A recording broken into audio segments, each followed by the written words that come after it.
ब्रह्मणे आप्नोति स्वराज्यम् आप्नोति मनसस्पतिं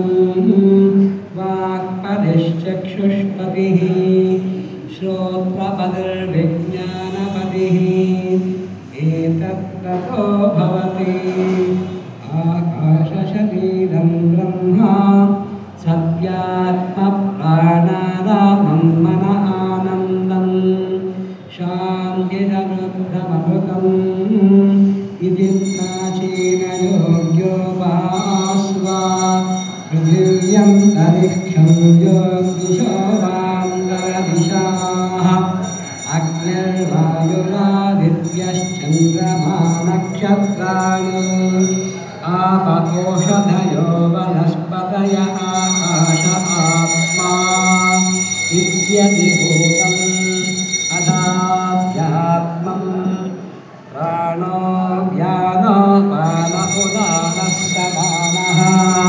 चक्षुश्रोत्रं मनो वाक्त्वक्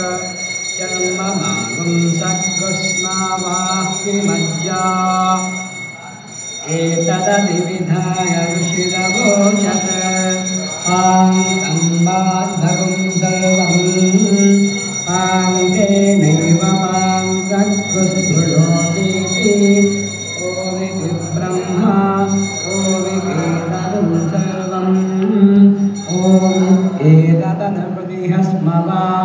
अप्योश्रावयेभ्याश्रावयन्ति ओविति श्रावाणि गायन्ति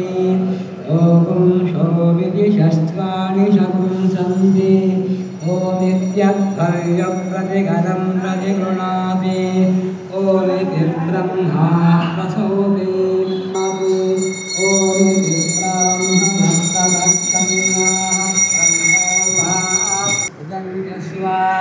स्वाध्यायप्रवचने च सत्यं च स्वाध्यायप्रवचने च तपश्च स्वाध्यायप्रवचने च दमश्च स्वाध्यायप्रवचने च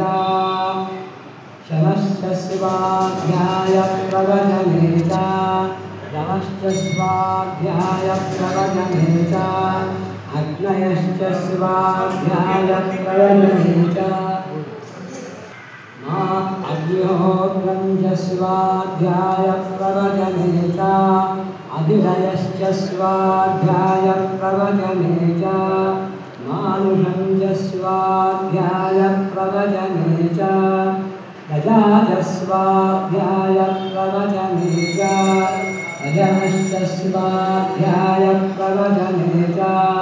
प्रजातिश्च स्वाध्यायप्रवचने च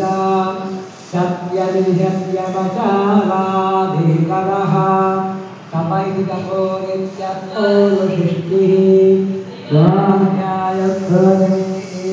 नाको मौद्गल्यः तद्धितपः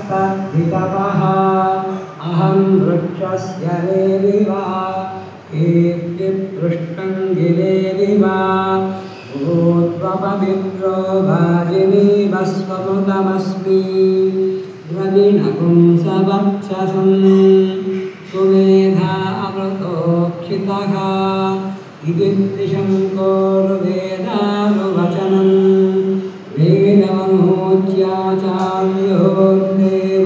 वेदमनोच्याचार्योर्देवासिनमनुशास्ति सत्यं वदा धर्मं चदा स्वाध्यायान्मा प्रबलः आचार्याय प्रियं धनमाहृत्य प्रजातन्तुं मास्यवच्छेत्सि सत्यान्नं प्रमदितव्यं धर्मान्नं प्रमदितव्यं कुशलान्नं प्रमदितव्यं भूत्येन प्रमदितव्यं स्वाध्यायप्रवचनाभ्यां प्रमदितव्यं देवविदुः